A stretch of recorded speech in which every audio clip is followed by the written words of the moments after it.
Hello there, today is day 29 of working on a currently untitled project. I should probably get around to titling it one of these days, so let's hop right in. Lifetime of each fragment in the death effect is now based off of its volume relative to the minimum and maximum volumes of the fragments. It's fairly subtle, but it does definitely make a difference. I do like it. I added glow to the interior parts of each fragment. That's a little bit difficult to see at this angle, but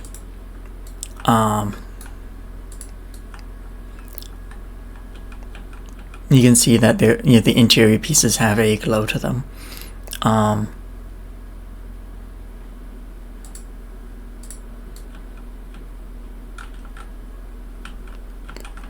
You can also see that things are bugging out just a little bit. I think that has to do with the draw order of... Yeah. Okay, yeah, I didn't set the sorting order of these guys. Yeah,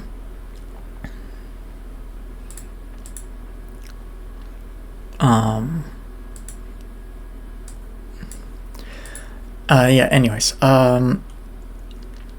The main, body of the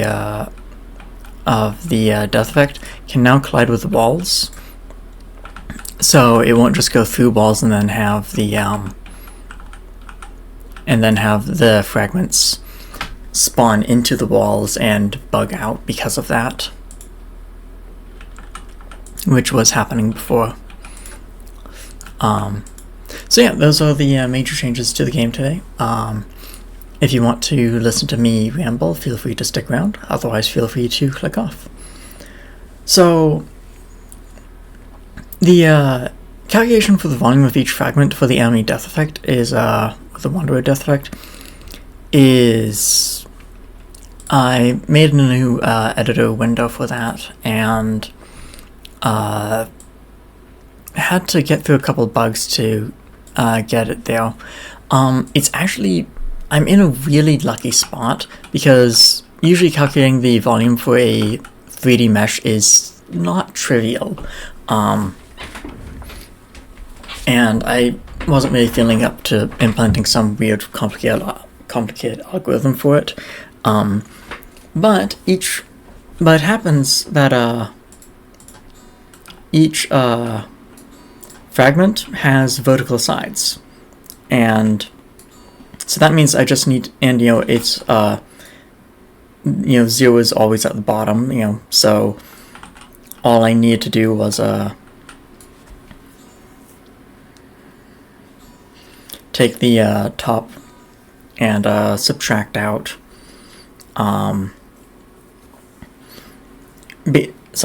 I take the top part of the mesh and just see, hey, how high up are you, and then just reach down and hey, what's the depth? Calculate the area of the triangle, multiply the two together, and then you have the area underneath that triangle, and then you repeat that for all the triangles up top, and then you have your volume. And I'm actually noticing here that I may have actually made a mistake, because I don't think the meshes are actually centered at 0, 0s. I don't think the y is 0. I think that for the mesh, it's centered. So I actually need to look at the faces that are pointing downwards as well, and subtract out that amount of volume. So I'm actually getting half the volume that I should right now. Now, in practice, it actually doesn't matter, because it gets you to the same endpoint. So it's technically a bug, but it's not actually an important bug to fix, because the results will be the same. But yeah, just wanted to go into that a little bit, because that was just this little algorithm here. See, hey, is it pointing upwards? If so, grab the vertices, calculate the area of the triangle, multiply and get the volume, add that together, and you get the volume. And just repeat that for each fragment, and then take take the min maxes and set those all up everywhere, and then base the lifetime off of that. I'm going to see if I can try to show more code stuff, because I feel like that's probably of interest to people, depending on who's watching. If it's my oldest brother watching, then, he already can figure out all this stuff on his own, probably. But for people who aren't tech savvy, I'm just guessing that stuffing code might be interesting. As for the glow on the interior fragments, I'm a bit indecisive on it. On principle, I like it. Because, like, the insides of a creature should be, there's a reason that there are, glowing lines on here, there's energy there, there's heat, there's, there's life. But I don't know, like, just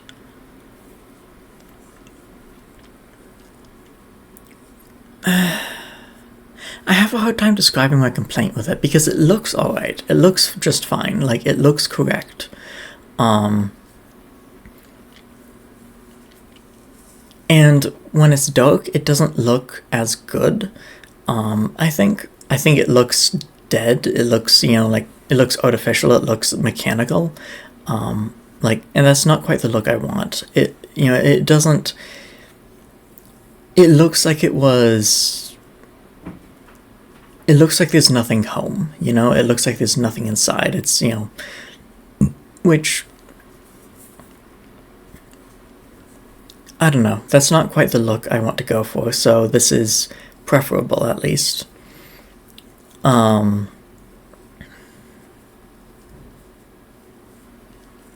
don't know. It's... I need to spend more time with it, I think. Just maybe play around with colors a bit more. Maybe I need it a hotter color. Maybe I need it more white. Maybe I need it more red. I'm not quite sure. I don't know. I think it does look better. It's still not quite there yet.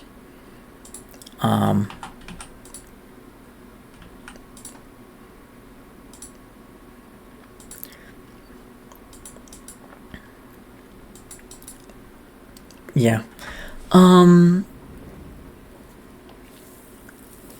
As far as the main body of the death effect colliding with the walls, and the fragments can collide with players and enemies now. I think I forgot to mention that. So if I go ahead and blast this guy here, like, you can sort of see the fragments bounce into the enemies.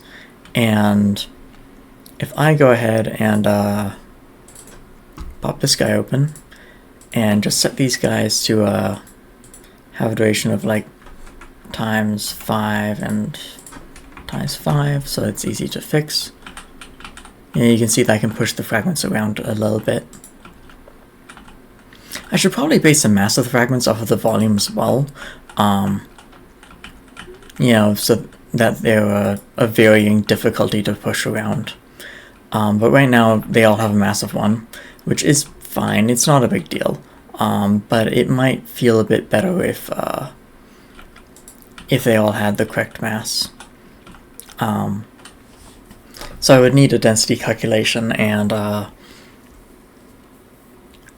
how dense are they, and then multiply that by the volume to get the mass. And I wonder if that should also play into the dampening, because I use the dampening a lot for slowing objects down and slowing down the rotations. Maybe the bigger objects should have more dampening on them, or maybe the little objects should. I don't know.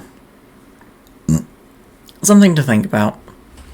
But right now, not the most critical thing.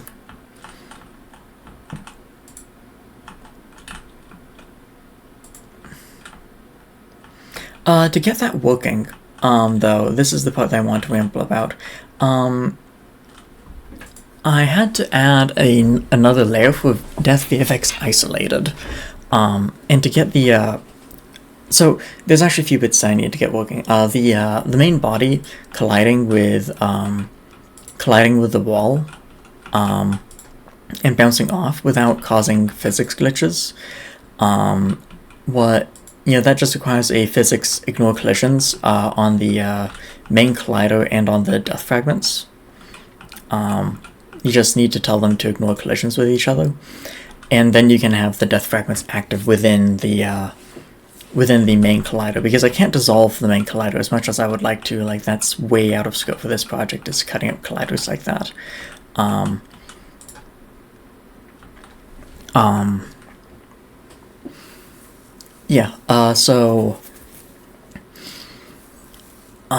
So the collider has to remain solid the entire time.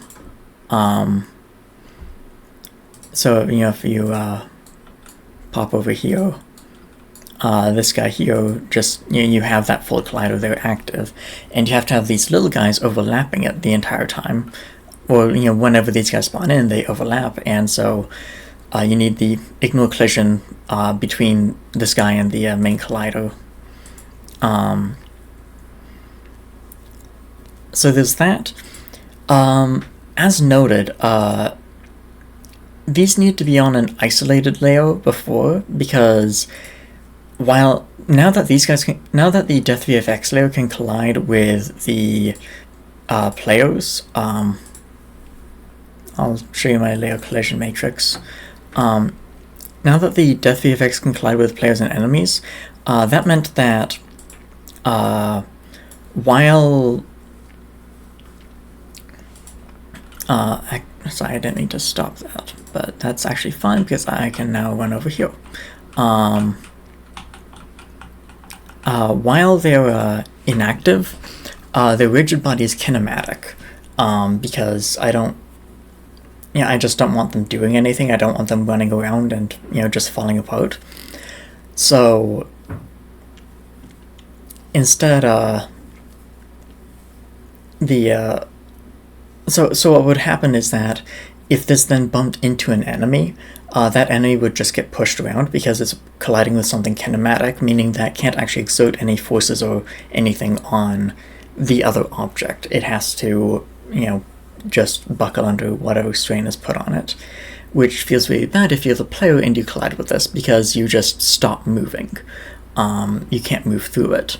And any enemies that were charging in, if they're like a Trojan tank was running into this, it would just stop dead, which is not good. It's not ideal. So I had to introduce the VFX isolated layer, which can only collide with the Death VFX and the Death VFX isolated, though this one kind of isn't needed. Like, there's no point in not having it, I guess.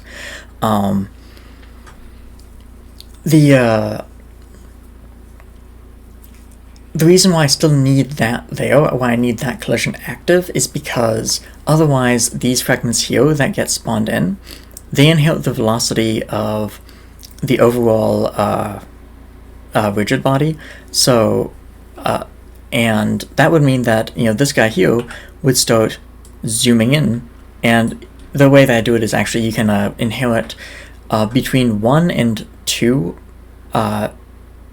of that velocity. So the velocity is secretly scaled behind the scenes by a random amount, because that just adds more of a flair to it. It just makes it look prettier. But that means that this guy might zoom on ahead, and then this guy here activates, and then these two guys are inside each other, and that's not good. It glitches out pretty badly. Same sort of glitching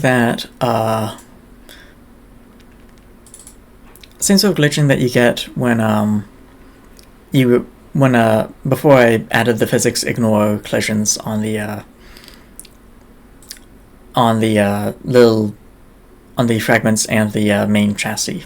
You just get this happening. So yeah, I'm pretty proud of this setup. It took me a while to get to this, and yeah, it didn't take too long, but like, yeah, I don't know. I've put a lot of work in on this death effect, and I think, and on this anime graphics and on the anime graphics in general here, and I'm pretty happy with how it's turned out. I think it's, I think it looks good. I think it's, I don't know, like it's just coming together really nicely. So yeah,